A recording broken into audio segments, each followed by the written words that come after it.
Visa ট্রান্সফারের সর্বশেষ update আসলে কি?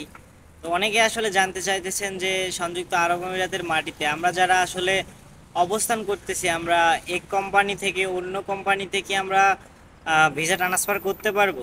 বাংলাদেশিদের ক্ষেত্রে তো ভিজিট ভিসা, এমপ্লয়মেন্ট ভিসা, সব ধরনের ভিসা বন্ধ করে দিয়েছে সংযুক্ত আরব আমিরাতের সরকার। তো এই ক্ষেত্রে কি আমরা যারা এখানে অবস্থান করতেছি, দীর্ঘদিন ধরে আমরা একটা কোম্পানিতে কাজ করতেছি, আমাদের স্যালারি বাড়ায় না, কোনো কিছু বাড়ায় না, কোনো ফ্যাসিলিটি নেই, তো আমরা কি ভাই কোম্পানি কি চেঞ্জ করতে পারবো? ভিসা কি আমরা ট্রান্সফার করতে পারবো? তো আজকে আমি আসলে ভিসা ট্রান্সফার নিয়ে কথা বলার চেষ্টা করব। তো আপনারা যে যেখান থেকে আমার ভিডিওটা দেখছেন, অবশ্যই আমার ইউটিউব চ্যানেলটা সাবস্ক্রাইব করে দিবেন। এবং অন্য অন্য প্ল্যাটফর্ম থেকে যদি দেখে থাকেন, যারা ফেসবুক পেজ থেকে দেখতেছেন, অবশ্যই ফেসবুক পেজটা ফলো করে দিবেন। এবং যদি ভালো লেগে থাকে, লাইক, কমেন্ট এবং ভিডিওটা শেয়ার করে দিবেন। তো বন্ধুরা, ভিসা ট্রান্সফার কিন্তু সংযুক্ত আরব আমিরাতের মাটিতে হইতেছে। এটা আসলে যারা বাংলাদেশের বাইরে রয়েছেন, আপনারা মনে করতেছেন যে সংযুক্ত আরব আমিরাতের মাটিতে মনে হয় ভিসা খুলে দিয়েছে। ব্যাপারটা আসলে এরকম না। যারা আমাদের মতন আসলে বৈধ সংযুক্ত আরব আমিরাতের মাটিতে, তারা কিন্তু চাইলে আসলে এটা কিন্তু পরিবর্তন করতে পারে এবং পরিবর্তন কিন্তু হবে।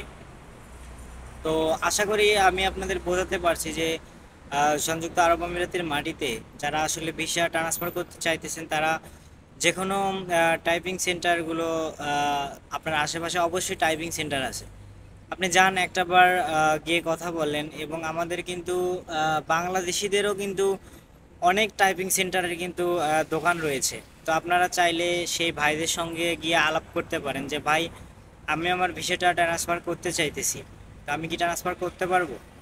ট্রান্সফার করার আগে আর একটা জিনিস মাথায় রাখবেন, আপনি যে কোম্পানিতে ভিসাটা ট্রান্সফার করতে চাইতেছেন, সেই কোম্পানিতে কি আপনাকে কি নেবে না নেবে না, সেই বিষয়গুলো অবশ্যই আগে থেকে কনফার্ম হবেন। তাহলে আমি মনে করি যে আপনার জন্য ভালো হবে। কারণ না জেনে না বুঝে কোনো কিছুই করা ভালো নয়। এটা হলো বিদেশ, এটা বাংলাদেশ না যে আপনার যা মন চায় আপনি তাই করবেন। কারণ সব কিছুরই একটা নিয়ম রয়েছে। আবার অনেকে অনেক কোম্পানিতে দীর্ঘ অনেক বছর হলে কাজ করতেছেন। আমি তাদেরকে সাজেস্ট করব যে আপনারা আসলে কোম্পানি না পাল্টানোই আমার মনে হয় যে ভালো হবে। কারণ এক্ষেত্রে আপনারা দেখা যাইতেছে যে পরবর্তীতে আরও বড় ধরনের বিপদের সম্মুখীন হতে পারে। কারণ সংযুক্ত আরব আমিরাতের মাটিতে আপনাকে যদি একবার, আপনি যে কোম্পানিতে কাজ করেন, যদি আপনি একবার ক্যান্সেল হয়ে যান, দেখা যাইতেছে আপনি কোনো কোম্পানিতে ভিসা লাগাইতে পারলেন না, তখন আপনি কি করবেন? তখন কিন্তু আপনাকে কোনো পদ না পেয়ে আপনাকে কিন্তু বাংলাদেশে ফিরে যাইতে হবে। তাই আমি সাজেস্ট করব যে আপনারা যে যেখানে আছেন, যে কোম্পানিতে কাজ করতেছেন, আপনারা কষ্ট করে কাজ করতে থাকেন।